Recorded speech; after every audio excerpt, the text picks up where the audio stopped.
பெண்களோட கதையை தான் பார்த்துட்டு இருக்கோம். இன்னைக்கு வந்து உங்களுக்கு தேவர்னா யார், பசுமன் முத்துராமலிங்க தேவர்னா யார் அப்படின்னு தெரியப்படுத்துறதுக்காண்டி இன்னைக்கு வந்து அவரோட நினைவு தேவர் ஜெயந்திலா. அதனால் அவரை பற்றி சொல்றதுக்காண்டி அவரை பற்றி சொல்லுவேன். பசுமன் முத்துராமலிங்க தேவர் வந்து பசுமன் கிராமத்தில் பிறந்திருக்காரு. பசுமன் கிராமத்தில் பிறந்து அவங்க வளர்ந்ததுக்கு கூட அவங்க பாட்டி அவங்க கூட வளர்த்துருக்காங்க.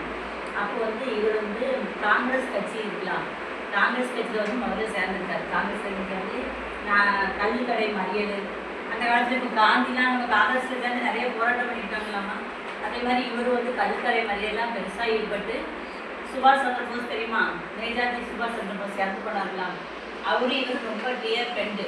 அப்போ வந்து காந்தி வந்து ஒரு விதமாக போராடினாங்க, நான் வந்து சுபாஷ் சந்திர ஒரு விதமாக போராடினாங்க. காந்தி வந்து அகிம்சை வழியில், சுபாஷ் சந்திர வந்து போராட்ட முறையில் பண்ணாங்க. அப்போ ரெண்டு பிரிவு வந்துச்சு.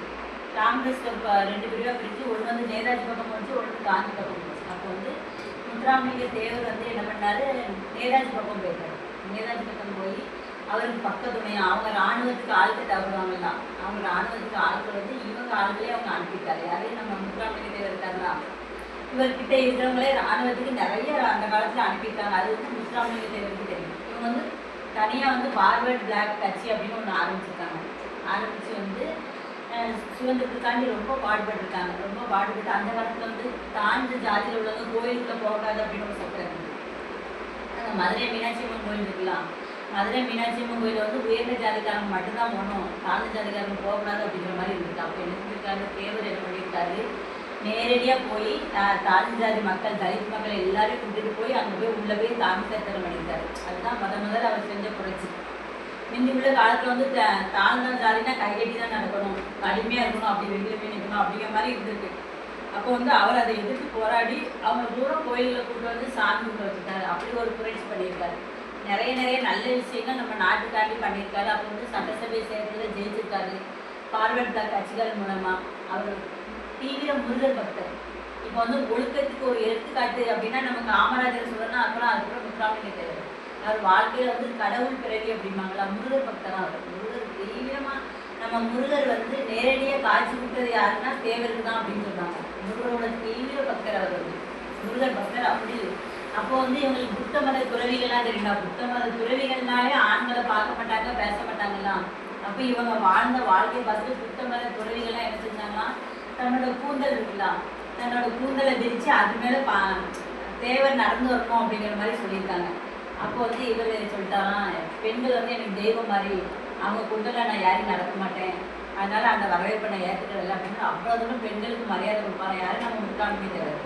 இப்போ வாஞ்சிநாதன் தெரியுமா, வாஞ்சிநாதன் மனைவி சுதந்திரத்துக்காண்டி போராடின வாஞ்சிநாதன் மனைவி வந்து ரொம்ப கஷ்டத்தில் மாற்று புடவை கூட இல்லாமல் கஷ்டப்பட்டாங்கன்னு செய்தி பேப்பரில் படிக்காரு. யாரும் முத்துராமலிங்க தேவர் படிக்காரு.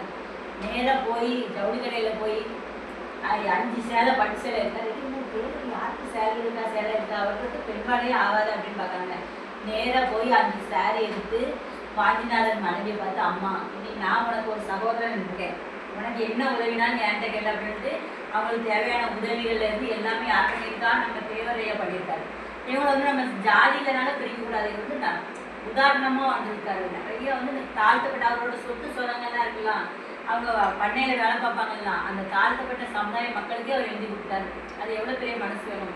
அவருக்கு கடைசி வரைக்கும் எதுவுமே சேர்த்து வைக்கல. அவர் சின்னதாக ஒரு வியாதி இருந்தது, நீங்கள் ஒரு அறுவை சிகிச்சை பண்ணால் சரியாயில்லையா அப்படின்னு சொல்லியிருந்தாங்க. அப்போ வந்து கடவுள் கொடுத்த உடம்பு, இதை வந்து குறையில்லாமல் போய் சேர்க்கணும், அதனால் நான் அறுவை சிகிச்சை பண்ண மாட்டேன் அப்படின்னு சொல்லியிருக்காரு. அப்போ வந்து நிறைய நாள் நம்ம இவர் வந்து போராட்டம் பண்ணி சிறையிலேயே இருந்திருக்காரு. அப்போ இவங்கெல்லாம் யார், நம்மளோட வந்து இப்போ சினிமா நடிகரை நம்ம கொண்டாடுறோமா, தலைவர் வராரு அப்படிங்க, அவங்க தலைவர் கிடையாது, இவங்க தான் தலைவர். நம்மளோட கொள்கை என்ன அப்படின்னா, சினிமாவை அழிச்சிட்டு நம்ம நாட்டுக்காண்டி பாடுபட்டவங்க உங்களுக்கு தெரியப்படுத்தணும் அப்படிங்கிறது என்னோட கொள்கை.